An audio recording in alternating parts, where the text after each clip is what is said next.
Assalamualaikum warahmatullahi wabarakatuh. Selamat pagi anak-anak. Semoga kita diberikan kesehatan dan tentunya semangat ya untuk belajar mengenai interaksi dan kerjasama antar negara ASEAN. Ya. Tujuan pembelajaran kita hari ini yang pertama yaitu siswa dapat menjelaskan mengenai pengertian kerjasama antar negara. Yang kedua, siswa dapat mendeskripsikan bentuk-bentuk kerjasama antar negara ASEAN.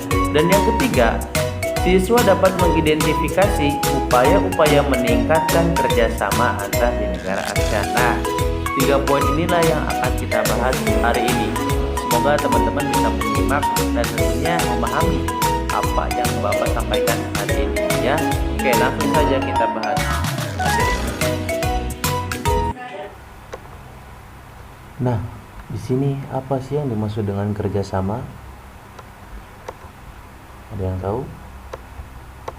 Nah, mungkin kita sering melihat ya di televisi gambar-gambar yang di sini yang mana mewakili negara-negara di ASEAN sering tayang di televisi beberapa tahun silam. Nah, di sini yang dimaksud dengan kerjasama adalah terjalinnya hubungan antar suatu negara dengan negara lainnya melalui kesepakatan untuk mencapai tujuan bersama. Jadi yang namanya kerjasama itu adalah adanya tujuan untuk dicapai. Seperti yang kemarin masalah impor dan ekspor barang, baik bentuk bahan pertanian dan lain sebagainya, itu terjadi antar beberapa negara. Masih ingat ya? Lanjut.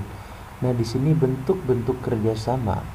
Yang pertama ada bidang sosial dan budaya, yang kedua politik dan keamanan, yang ketiga bidang ekonomi, dan yang terakhir bidang pendidikan.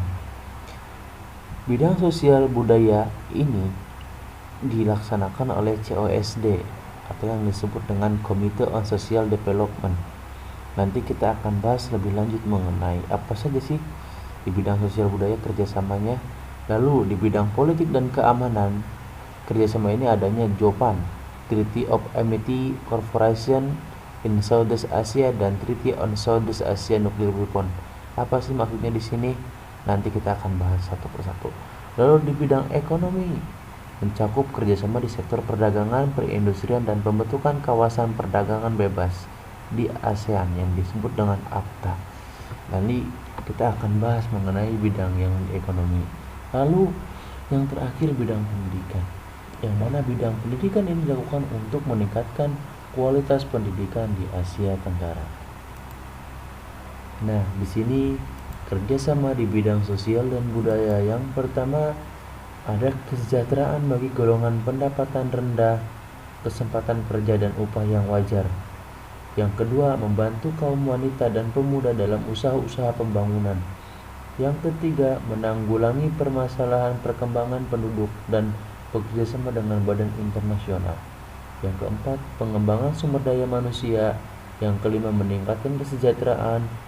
Yang keenam, program peningkatan kesehatan.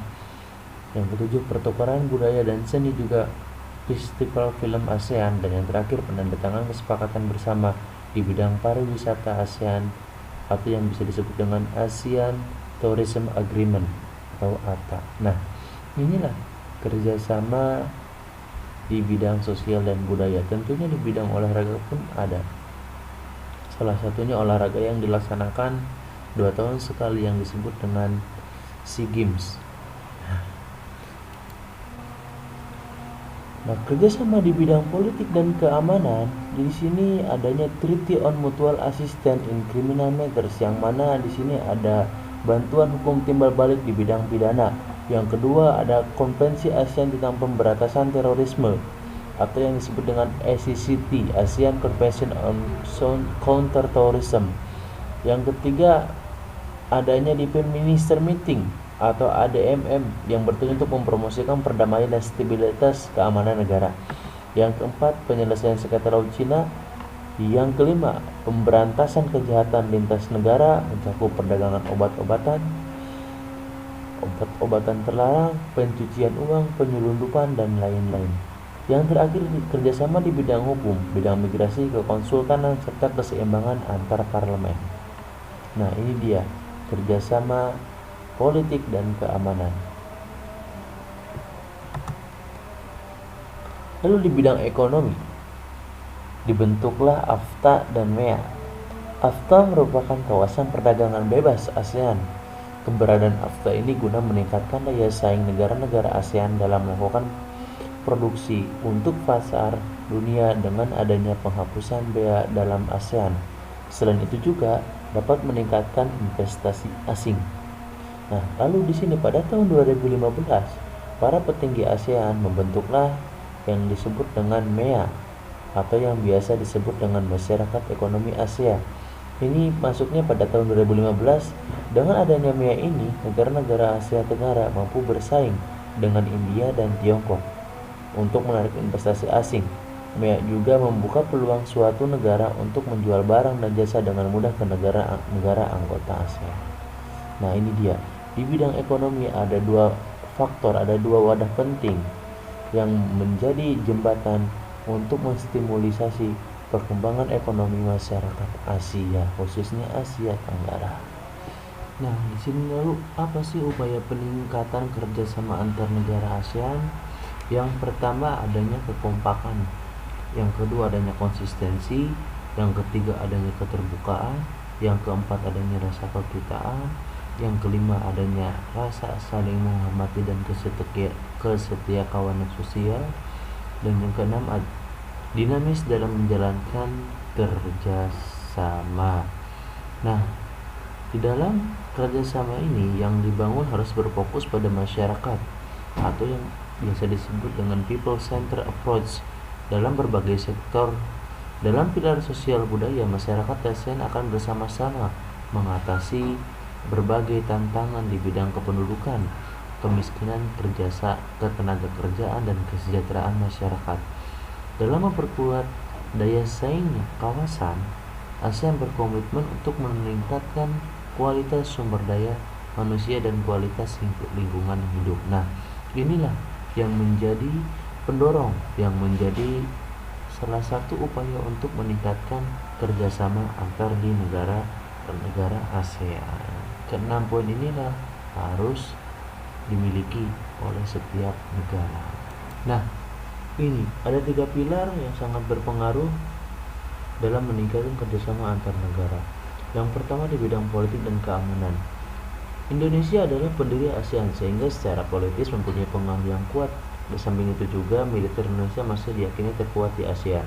Yang kedua di bidang sosial dan budaya, yang mana Indonesia sebagai negara sumber daya manusia yang banyak dan usia produktif. Begitu pula secara kultural Indonesia memiliki banyak keanekaragaman budaya dibandingkan dengan negara-negara ASEAN lainnya. Yang ketiga di bidang ekonomi, pertumbuhan Indonesia masih yang tertinggi dan produknya kreatif yang dihasilkan memiliki daya saing yang cukup bagus. Dalam pilar ekonomi ini, koperasi dapat dijadikan suatu program yang menarik sebagai penunjang ekonomi. Nah, dengan ketiga pilar inilah Indonesia mampu meningkatkan daya saing tawarnya dalam keberlangsungan hidup di negara-negara ASEAN dengan banyaknya budaya, ekonomi yang selalu meningkat dalam setiap tahunnya.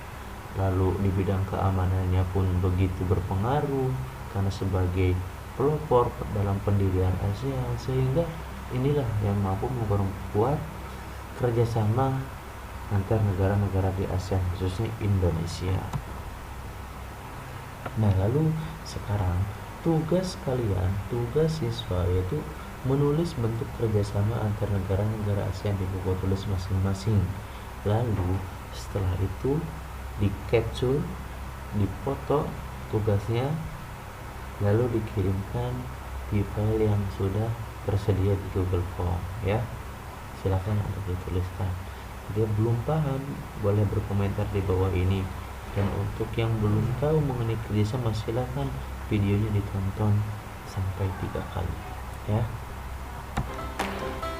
Nah, terima kasih, dan mungkin ini pertemuan kali ini hanya membahas 3 poin yang penting tadi. Semoga dapat dipahami dan bermanfaat tentunya. Sekian dari Bapak. Thank you very much for your attention and see you next time. Wassalamualaikum warahmatullahi wabarakatuh. Jangan lupa ya tugasnya untuk dikirim di form yang sudah tersedia. Oke.